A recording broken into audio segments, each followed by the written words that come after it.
इसमें एक मेरिट का कॉन्सेप्ट आगे बढ़ाया जा रहा है कि ये तो हम सेंट्रलाइज्ड है ना, पूरा एडमिशन का एग्जाम सेंट्रलाइज्ड है, पूरा अक्रेडिटेशन सेंट्रलाइज्ड है, पूरा एग्जामिनेशन सिस्टम सेंट्रलाइज्ड है। ये तो बहुत अच्छा है, ये तो सबका मेरिट दिखा रही है, आप सब compete कीजिए।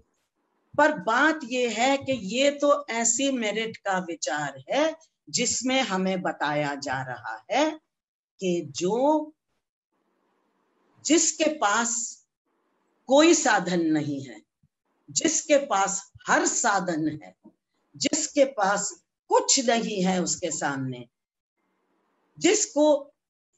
शताब्दियों से दबा के रखा गया है और जिसको शताब्दियों से ऊपर खड़ा करके रखा है, अब वो सब एक मैदान पे मेरिट के आधार पर वो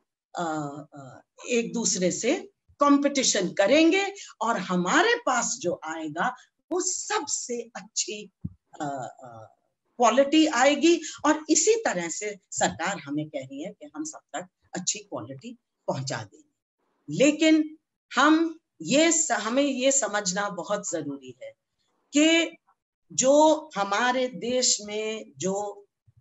कास्ट और जातिवाद और ये जो संस्था जो लाखों साल से चलती, हजारों साल से चलती आ रही है, इस संस्था को अगर हमें कुछ करना है तो हमें ये मानना पड़ेगा कि वही जो आजादी की लड़ाई के दौरान जो सवाल उठे थे और जो एकता के सवाल उठे थे, बराबरी के सवाल उठे थे और उनके लिए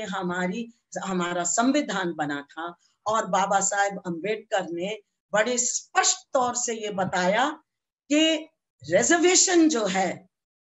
इसके बिना किसी हालत में हम गैर बराबरी नहीं हटा सकते। और रिजर्वेशन है क्या? रिजर्वेशन ये नहीं है कि सबको इक्वल बनाना है। रिजर्वेशन का मतलब ये है कि जो दबाए गए हैं उनके लिए ज्यादा देना, उनके लिए डिस्क्रिमिनेट करना उनके फेवर में, ताकि उनको भी शताब्दियों बाद एक मौका मिले कि हिंदुस्तान में एक मौका मिले उन लोगों को जो दबा के रखे गए हैं, कि उनको एक मौका मिले कि वो आगे निकले और वो भी अब इस देश की एकता में और इस देश के भविष्य में उनका भी एक बहुत महत्वपूर्ण हिस्सा रहे। ये बहुत जरूरी है। अगर हम इसको, पर यहाँ हम देख रहे हैं कि एक तरफ पे तो ब्राह्मणवाद आगे किया है और दूसरी तरफ पे रिजर्वेशन का नाम निशान नहीं है। एक दो दफा कॉन्स्टिट्यूशन की बात कर ली है क्योंकि इसके बारे में हमने बहुत शोर मचाया है, लेकिन